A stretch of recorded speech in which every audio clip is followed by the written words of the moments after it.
Welcome to Risk Management Strategies in the Age of Digital Transformation at Drupal GovCon. I'm really excited to be here. It's one of my favorite Drupal gatherings, and hopefully everyone is having a good experience so far as day two kind of comes into the afternoon. My name is Molly Burns. I'm an account director with Phase 2. I've been around Drupal since Drupal 4.7, so I've kind of played many different roles, from being on the content management side, the content production side. Then through my work at Phase 2, I've been working on project management, and I also do a lot of digital strategy with some of my clients, where I'm coordinating multiple projects, multiple initiatives over several years. And during this time, I've had the opportunity to work on quite a number of different projects, different organizations. A lot of these organizations are fairly large, and they're doing pretty innovative things in the digital space.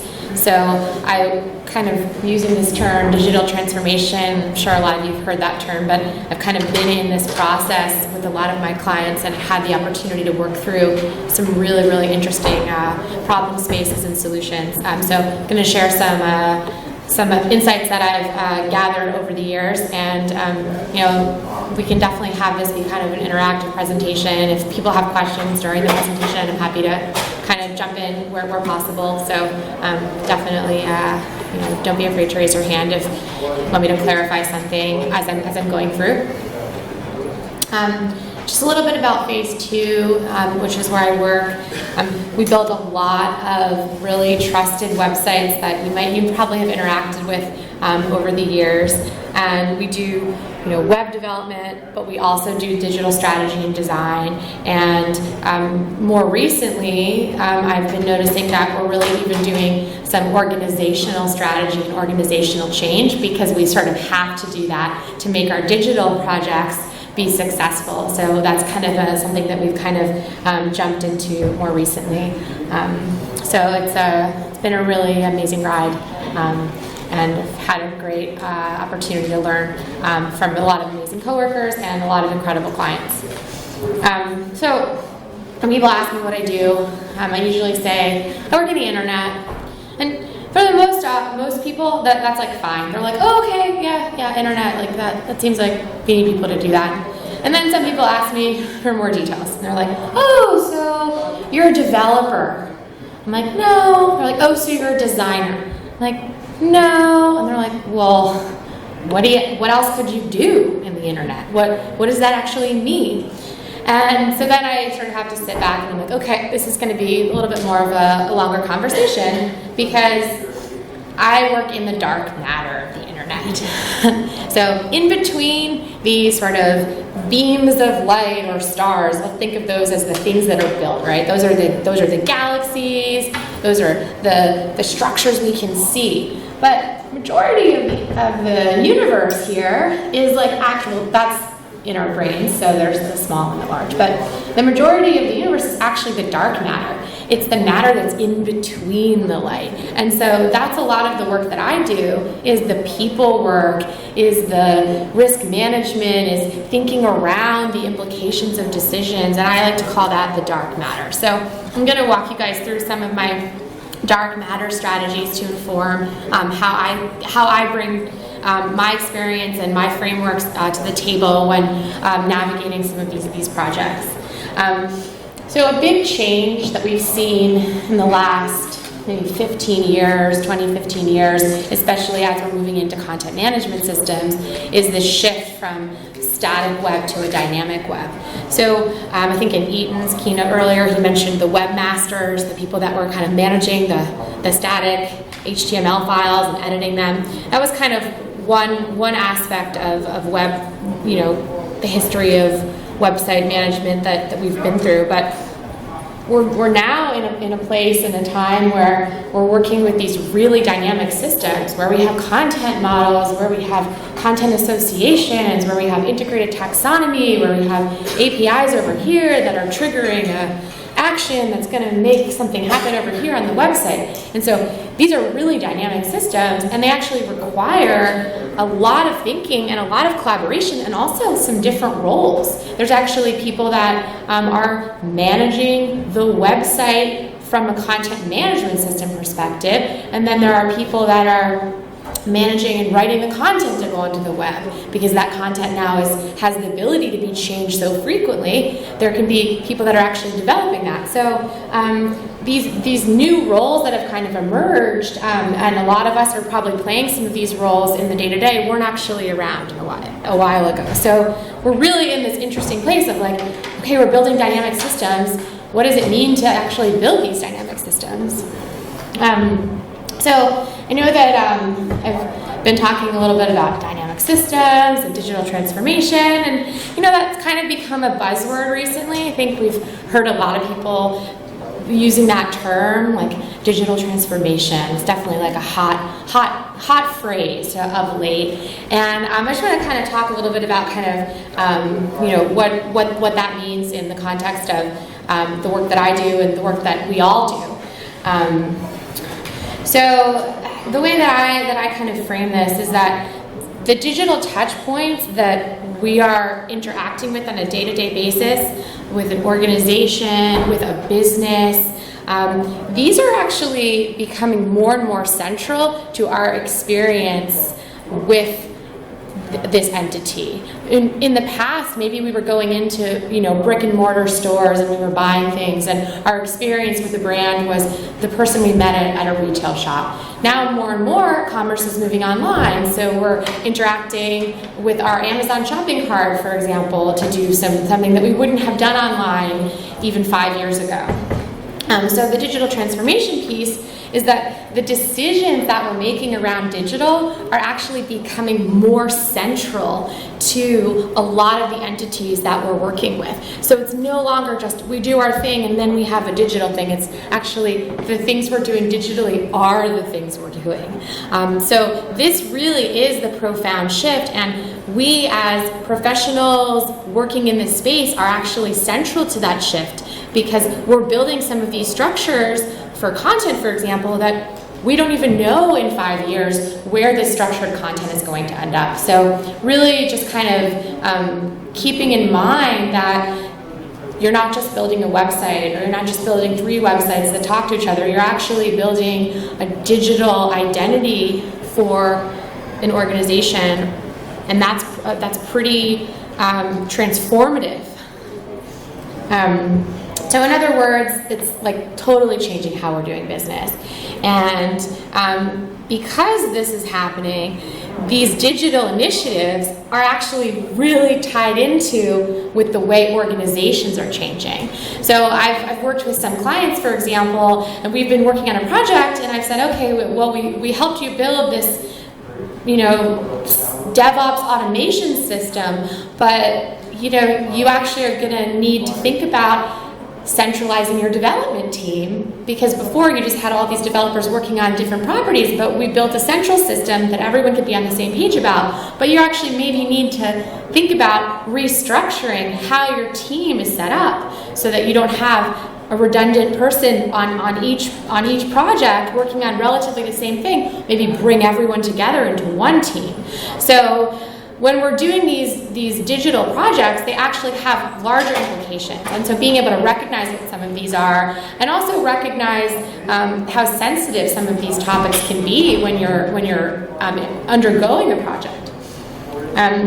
So I'm going to sort of kind of jump into kind of the risk management aspect of this presentation. And I love this slide for risk management because it's kind of like there's this fire, and there's all these firefighters that are going into the fire.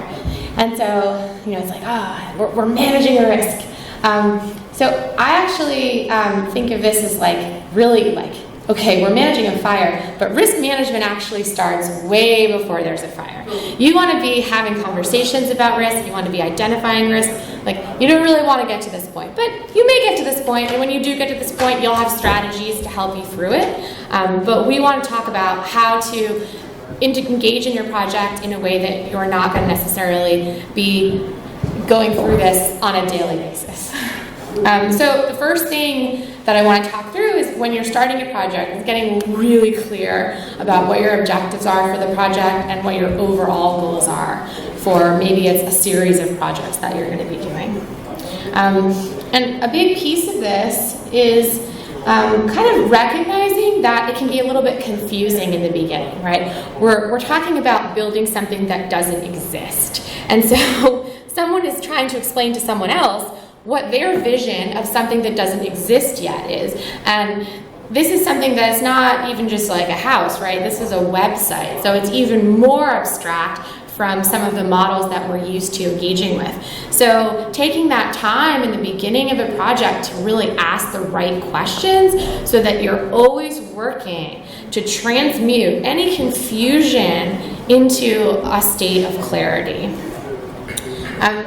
A lot of times what I notice when initiatives are getting kicked off is this question comes up is that possible, right? It's like, is that possible to do that? And this question can be a little bit dicey because, especially when you're dealing with technologists and digital strategists who are really like riding the cutting edge of innovation, like we want to be like, yeah, anything is possible. We can make it happen. I mean, obviously within the constraints of what's possible within the internet, but we'll get into that piece a little bit later. But I kind of want to like, moving to back to that transmutation of clarity conversation, like really asking the questions, why? Okay, like, yeah, that seems like, technically possible, but why is that something that's so important to you?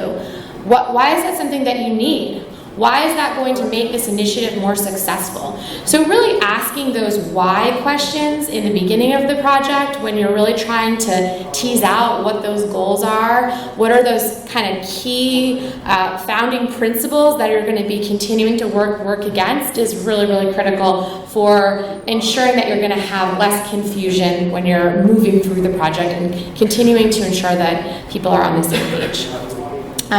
So I want to tell a little bit of a story about, this is the MVP airport.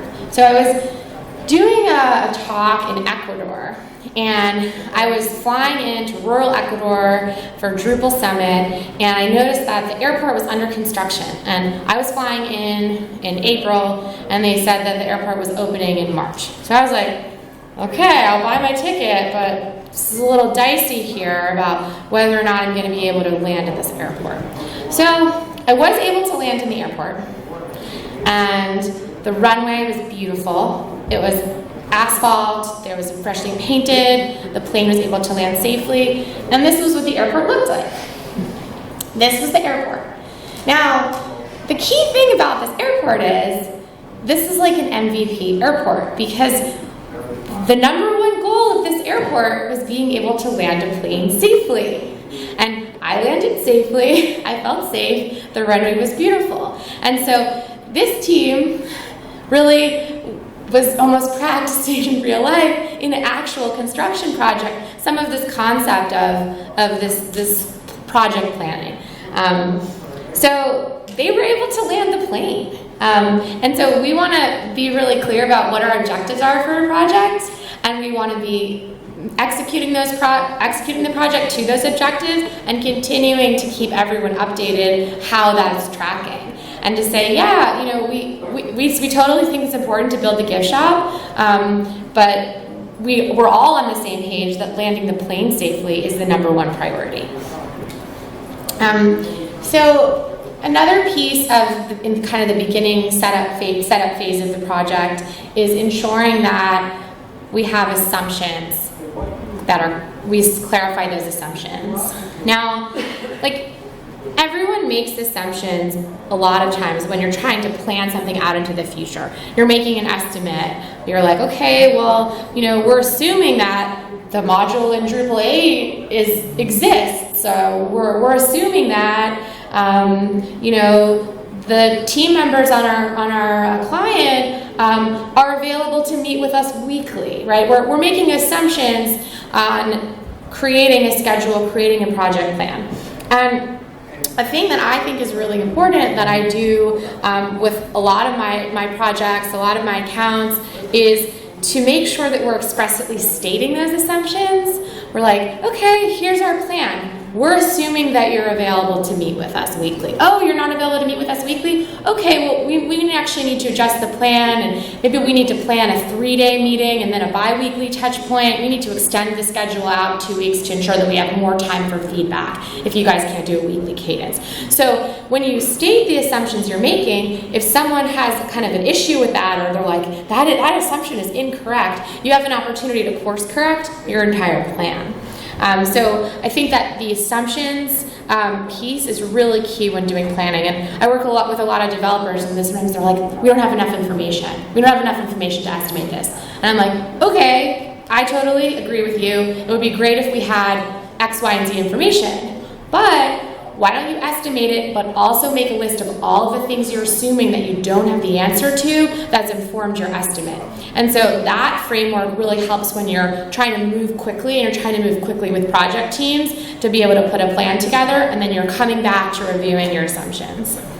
I don't want to dwell too long on this, but I thought it would be good to kind of pull up some really common Drupal assumptions. And these are some assumptions that I have to almost tease out of people in the course of a project, because I think these are some commonly held assumptions that someone who's never worked on a digital project might have. So example is the web hosting. So we're like, oh, you're going to build a website, and then it'll be on the internet. Saying, well, actually, we're going to build the website. We can work with you to help figure out where you want to put the website, but that's actually a different cost and a different plan. So really kind of thinking about what are those common assumptions that you might see in specific types of projects, especially for people that are working, you're working in an agency, let's say a big federal agency, and you're moving on sub-institutes, right? Each of these institutes probably have their own kind of set of assumptions that they're going to be making, and so really being able to anticipate what some of those are after, let's say, you've done the first 3 migrations of the institutes, you could be like, you know what, we've had a couple institutes, they've had this assumption, hey, we're not actually able to host video on this platform, so we're going to make sure that you guys have your video. You need to upload your video to this video platform first, and then you need to come into the site with your links, right? So getting ahead of what those assumptions are for whatever projects you're in is really important. I want to walk through now a framework that I found really helpful, that is sort of something that I just kind of organically developed over the years, of how to kind of categorize different risks or different things that can come up in the course of a project, to sort of give them a little bit of a place. I think frameworks can be really helpful when there's a lot of things that we're trying to manage. So this framework is about the different levels of issues. So this is like the internet level, right? We have the internet levels, right? So this is how the internet works, right? There's certain just baseline structures that the internet, as we know of right now, operates under. Now, these are always changing. A key example here is you've been working on developing this website. You're like basically in the final stages of it, and it's sent up the chain for stakeholder review, and someone comes back and says, this website looks completely different on this browser and on this browser from the font kerning. And they're like, you have to fix that. It's like, okay, well, let's talk about how fonts render on the web, and let's have a discussion about what that means, and then let's mitigate the strategies needed to discuss that issue. But there's just certain realities of how different browsers render things. And so that's an example of an internet level issue. Another big one is DNS and DNS planning. I can't stress enough how important it is to make sure you know the details of the where your DNS is being managed, and who is responsible for managing it, and what kind of rules they might have about how DNS change requests go in, and how the IPs are being mapped, especially for organizations that are rolling their own secure servers that have a bunch of different rules about how IPs are provisioned. This is a big piece of understanding how long it takes for DNS to propagate, how you're setting your TTL. So there's kind of some internet constraints that it's important to keep in mind. And I definitely have seen a lot of risks happen when this hadn't been thought of, or it had been thought of, but then there was another wrinkle in the corner about how the website would be launched in regards to a DNS detail. So this is always an important one to highlight. And there's just a couple other examples here, and I'm sure other people have seen other edge cases. The next one is kind of system level risks, and this is risks about people understanding what the system constraints are. And a really good example is when we're building a content management system, and let's say we've selected Drupal, we're here at a DrupalCon, so we've probably all worked with Drupal. So this is where kind of the Drupal level conversations would exist, right? So a big one that I see here is this conversation about, well, we know that Drupal can integrate with a lot of things. So we've made an assumption that there's a module for that, right? That's a really big one, and we see risks around kind of like not investigating what the module actually does and if it's a right fit for something. And so a lot of times, like, to manage risks, system risks, it's really a lot of investigation and a lot of being like, okay, that's great, like, seems like we have a module. Can someone download the module and review it and make sure that it's the right match for this project, so that we don't get into a farther sprint? Someone's like, yeah, the module doesn't work. It's not actually what we want. Even though the title is Salesforce integration, it doesn't actually integrate with this one piece, you know? So really, like, not just like looking at like the titles of these modules, but actually like digging in and investigating them. Another kind of example here is how caching works within Drupal. This is a really huge one that I have seen for years. You know, cache invalidation is one of the hard things. It's hard. With Drupal 8, it's definitely gotten a lot better as far as being able to, you know, do a cache clear on node save. But really, like, setting people's expectations about how cache works throughout stages of the project is going to help with any kind of like risks when people are reviewing content or adding content, making sure the expectations are really clear there.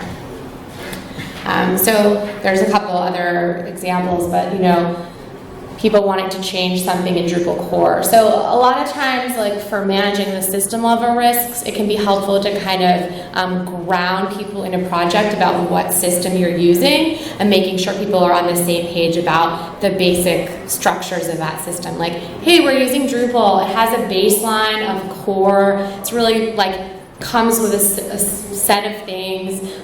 You know, there may be requests that come throughout the course of the project that could involve making some changes to that. So we just want to highlight that, hey, it might be a little bit more tricky to do things, and we'll have to figure out how we want to prioritize them against our business goals.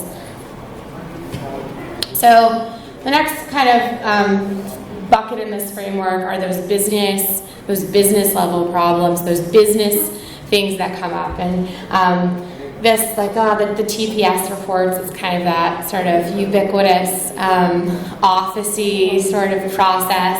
And this is definitely one of my favorite kind of risk categories or in this framework, because there's a lot you can do here in building digital systems to actually improve some of these business processes.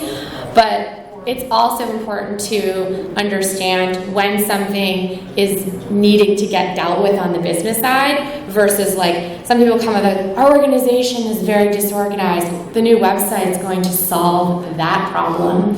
And, you know, really, like, what if that's kind of the attitude people are coming in with, a lot of it is really like shaking out, okay, well, what's disorganized about the organization? What can the website help solve? Maybe there's a way of integrating some offline content workflows into a workflow approval process.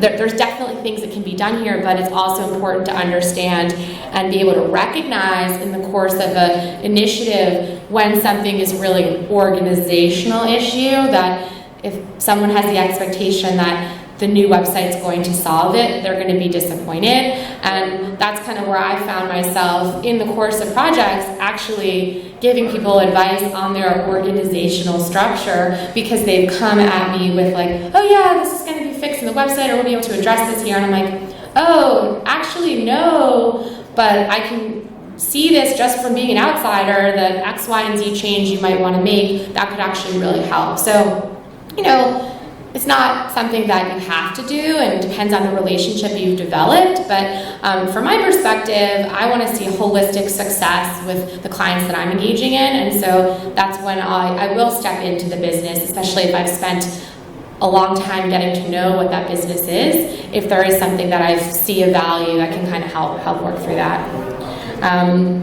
Another thing here is the branding consistency. That's become a really big one, and kind of being able to manage that from a technical standpoint, but then also understand where this is a governance conversation, and being able to really be discerning about the differences between those two. And sometimes it can be a little bit wavy, those borders, because you can provide, hey, we provided a great style guide for you. We've also built some templates that your different institutes can use, but you know, we also have all agreed that we do want to have a couple fields that have a WYSIWYG, that have ability to do X, Y, and Z, and you know, that everyone's agreed that that's a place where people can go a little bit off the reservation with their content, for example. So, you know, this kind of making those recommendations based on the place an organization is in, and where their business is.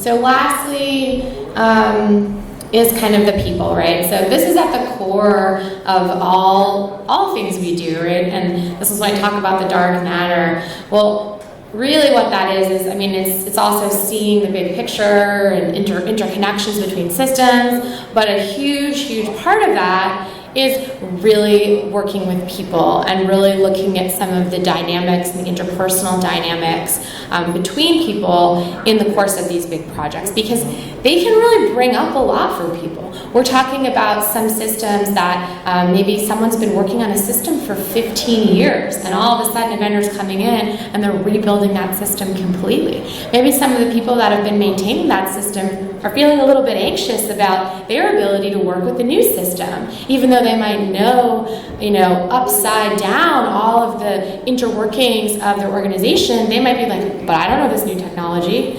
And so, one of the things I've definitely recognized is that come up in a lot of projects, and kind of being proactive about seeing when someone maybe is coming to the table with a little bit of anxiety around that, and looking for opportunities to diffuse that. A big strategy that I use in that regard is what I kind of call sort of the capacity building approach to training and knowledge sharing, which is a little bit less formal than like a training day, but it's more like, hey, why don't we schedule 8 weeks of 2-hour screen shares with an SME on our team and your SMEs, and we can just screen share, walk through things, ask questions, kind of get to know the technology in a group setting. And I found that that's worked really well in some of the people aspects of things. And then the governance, different departments clashing with each other. One group over here, they want this innovative thing and they want it tomorrow, and the other group over here is like, you've asked us to do 6 of those things.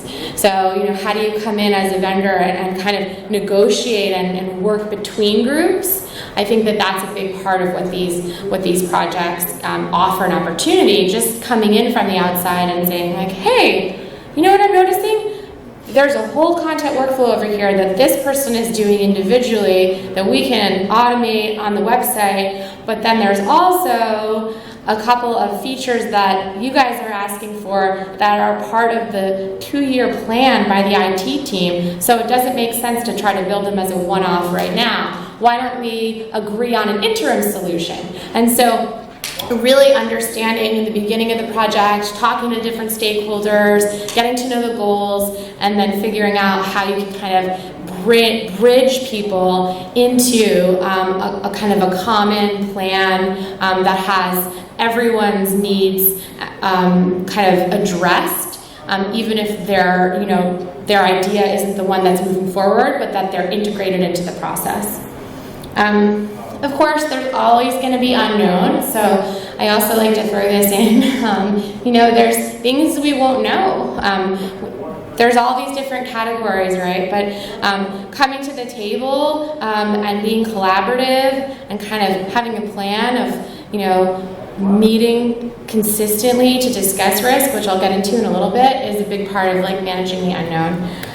You never know what the planets are doing. I'm going to move into kind of the tactics discussion, just a couple of sort of tactics that I've used kind of with those frameworks in mind. So a big one is collective planning. This is really key. And starting off with interactive activities really gets people to the table in kind of a non-charged way. It lets you kind of identify risks that maybe are interpersonal risks that people aren't going to come out and say what they are, but I've done a lot of kind of, visual planning and mapping, card sorting, visioning activities, road mapping activities with groups of people in an organization, different departments. And just in the context of doing those initiatives, you're bringing everyone to the table, so there is kind of this, egalitarian, team-building vibe, but you're also able to kind of take stock of those dynamics between people that will help inform some of the way you'll be interacting and maybe what you might want to plan out as stages in a larger initiative. I was at a planning meeting recently, and it came up that one of the teams was working on a really intense content audit, and they're sort of like a little bit overwhelmed with what that means. So saying like, hey, maybe we should sit down and figure out how to support that process so that the team doing the content audit isn't so underwater and they have more of a plan of what content rollout is going to be for this initiative. So it's really looking at these interactive activities as an opportunity to start to figure out what are those things in your project atmosphere, in your ecosystem that you want to be watching for sort of these kind of collective planning activities.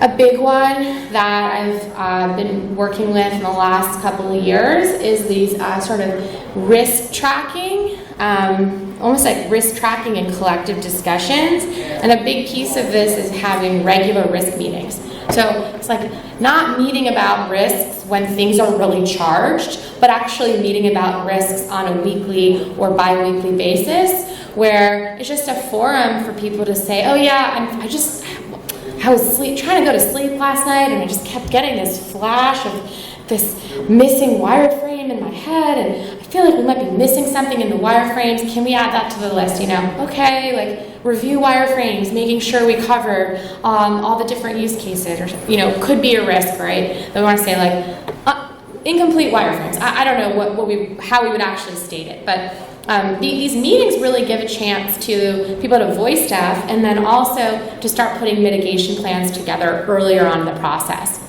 To say, yeah, we're concerned about the photography being ready. Is the photography shoot scheduled yet?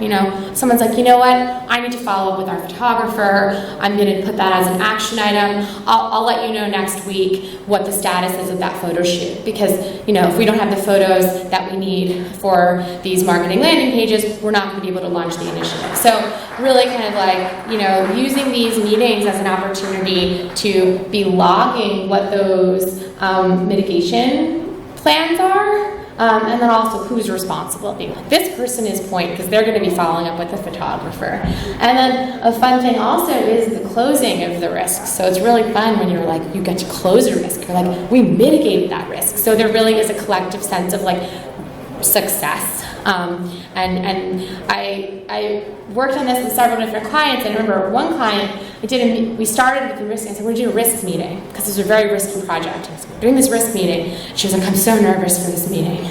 And then, after we went through a couple of them, she goes, this is my favorite meeting. This is literally my favorite meeting. Like, I'm glad it's working for you. I've also seen this I worked on a project where, we did the initial build of the platform, and then this client had so many different internal teams that were all kind of like very disparate, but they really dove into this, and they used it after we left just for their own internal management of things. So this is a really powerful tool, and this in conjunction with a set time to have these discussions is kind of the magic that comes together. So we talked about the goals in the beginning of this presentation, but we want to keep coming back to the goals throughout the project.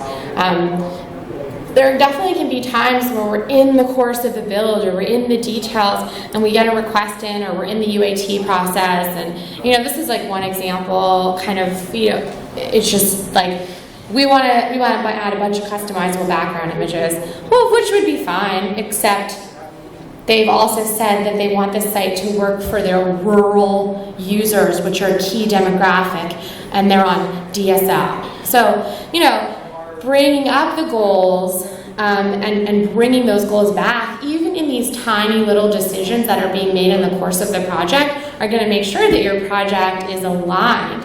And so, this could seem like, okay, yeah, we can add some background images if it's important to your designer, but then the site launches and the executive goes, I was just doing a test at our rural, clinic, and I noticed that no one can access this page. So we want to make sure that we're kind of mitigating that risk by bringing those goals back into the conversation. And that we're mapping all of our features to goals. So every feature we're developing should be tied back to a goal. If a feature is not tied back to a goal, we need to ask ourselves, why are we doing this? Why did this feature come up? And maybe we've noticed that we have a sub goal, or maybe there's two features that are there's a new feature request, and it's like this one I just showed, that it's like an antithesis to this one that we already decided on the get-go. So hey, has there been something changed? Oh yeah, that rural area just got fiber hooked up, so we don't actually need to worry about that anymore. So continuing to check back in with these goals in case some of them might have changed is also important, and kind of keeps everything connected. So does anyone know what the blank is here? Content. Yes, content. So we build these CMSs, they're management systems. Some of them can be very complicated, some of them can be very expensive, and they're all for content. And so a really big thing that I want to stress, especially when you're planning a really big project, is making sure that the content work stream is being covered and it's being treated like a first-class work stream. Because I've definitely seen a lot of people say, oh yeah, we're going to get started on the content after you build the CMS. And when I have those conversations, I'm like, yeah, there's definitely things that you won't be able to do until you have the CMS, but there's also a lot of things you can do beforehand. You can start selecting your images, you can start writing your copy. We've already laid out the different fields, so we can work with you to get you into a program like Gather Content, or if you want to do it in spreadsheets, we can make that work and figure that out for the migration plan. But decoupling the content preparation from the content management system finalization can really be a key strategy for large projects to be successful. So definitely get that started way earlier. I like to say, you think it's going to take you 2 months?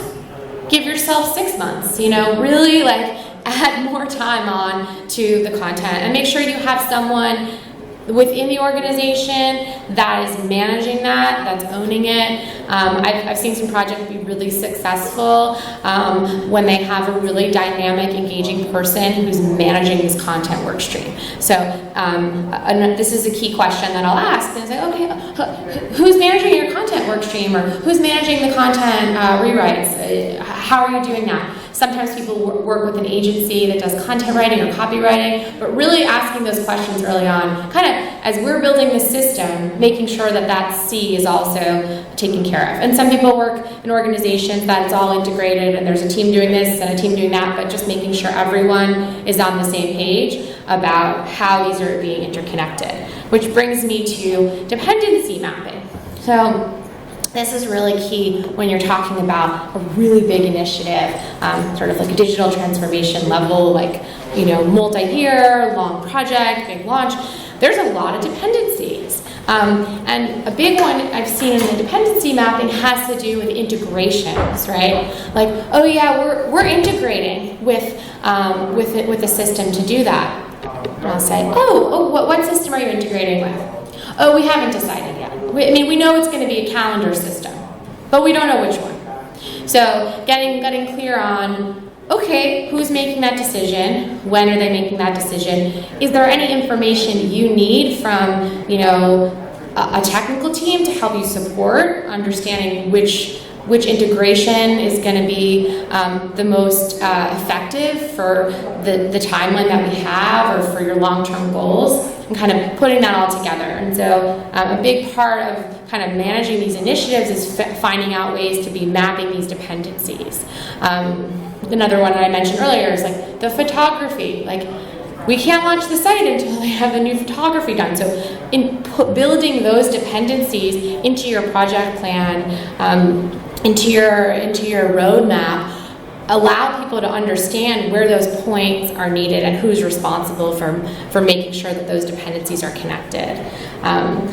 So this is kind of an example that I just talked through, is we have this API and have this content type that we can sort of build out, but then it's going to be this, and we need all of that to be together. But we don't know what this API is going to be because we don't know which database they're using. And so making sure that dependency of that decision point is put into context with the deadlines for these things, which maybe the team implementing does have more control over, is really critical. And I think with the API specifically, a big one is saying like, hey, can we work together to maybe give you a list of questions that you can then take to your external vendors and figure out like which solution they're going to go with.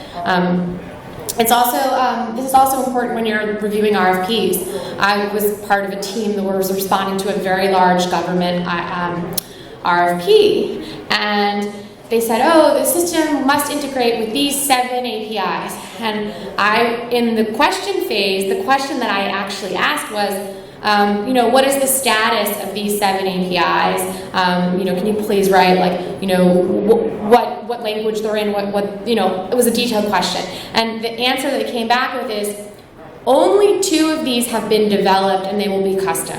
So, they were asking the team all the teams trying to RFP to estimate against integrating with 7 APIs, only 1 of which was even in existence. So making sure you really understand the status of what's going to be plugged in and connected, because we're talking about these large projects where an organization's digital representation is going to be the center of a lot of pieces, and that's going to probably mean a lot of different integrations. And so that's a piece that I really can't stress enough.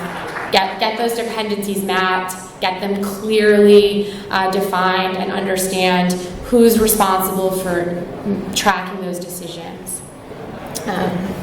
And building out a diagram can really help, whiteboarding, doing a flow diagram, all using tools, not just a written list, can be really helpful. Figuring out those questions to document. And always get a backup solution in place. So you want to integrate a calendaring system, they haven't made a decision yet. Be thinking in your mind, okay, can we build an interim event content type that we can put a couple of events in until the integration is done, and start to think about whenever you have those big X's and questions and dependencies, start getting a backup plan together. What could a solution be if that dependency is not met, but your end deadline cannot shift? So the kind of last one is about collective risk messaging. So this is when there's a risk that's a complicated risk that maybe involves multiple teams, maybe involves multiple people, maybe it involves an executive stakeholder, maybe it involves a day-to-day stakeholder, and you're kind of trying to like figure out how the messaging can work to communicate a risk especially if it's like a more complicated risk. And with this one, I like to work with like a collaborative plan. So I'll actually put together a plan for messaging and figure out, like, with all the people that I'm working with, like, okay, who's going to be sending the email to this person? Who's going to be writing this roadmap or creating this diagram that we can present in this meeting? And you're really preparing for this moment where you're going to be delivering the message, but people have already had all the inputs. So maybe there's someone that really needs a lot of time to digest something, so you're saying, we're going to send it to that person on Monday, and then we're going to have the larger meeting on Thursday, and the purpose of that meeting is going to be to describe it at a very high level what we've already walked through this person with this diagram and the way that they need to see it. So making sure that you have like a multi-pronged approach to communicating key risks in a way that everyone's going to be able to understand. And sometimes that takes time, and it takes multiple people to work together. And a big part of this is having difficult conversations. And there's definitely a lot of resources, and there's been a lot of conversations about this at Phase 2. We've kind of done some trainings on it at our company meeting, which was really helpful, because when you're doing big projects, you've got really high stakes, people are emotional, this is a big shift, we're building new things that haven't been built before. You know, emotions can run high, there can be misunderstandings, this is all par for the course. And so really learning how to have difficult conversations with grace and authenticity, compassion, being really clear about the purpose, can be really critical to having a successful experience. And, you know, not being afraid to have these conversations and really working on coming from a place of presence, I think, can be really helpful. So that is all I have for the presentation. I know that was a lot, and I feel like I can maybe take a couple questions if anyone has questions. But if not, got 2 questions? Yeah? What do you do when truly the biggest risk to your project is right time point of contact? Do you have that conversation with them, or do you just keep it internally and talk about it internally so that you guys are registering the risk at Phase 2, but you might not be telling that person the biggest risk? Yeah, that is a really tough one. And that, I think that there are multiple strategies. Usually there's the main point of contact, and then there's maybe a couple of other levels.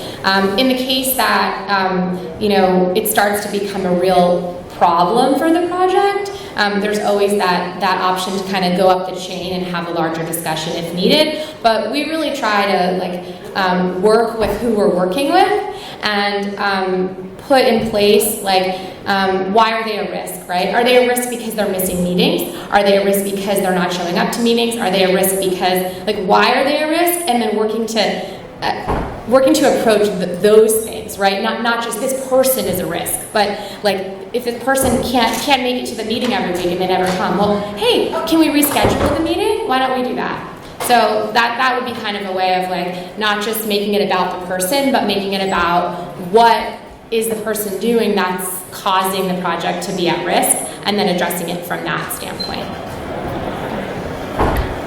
Are the slides? Yeah, I will post the slides on the website, and I think this will also be recorded as well. So if you guys want to refer back to it. Great. Well, thank you guys so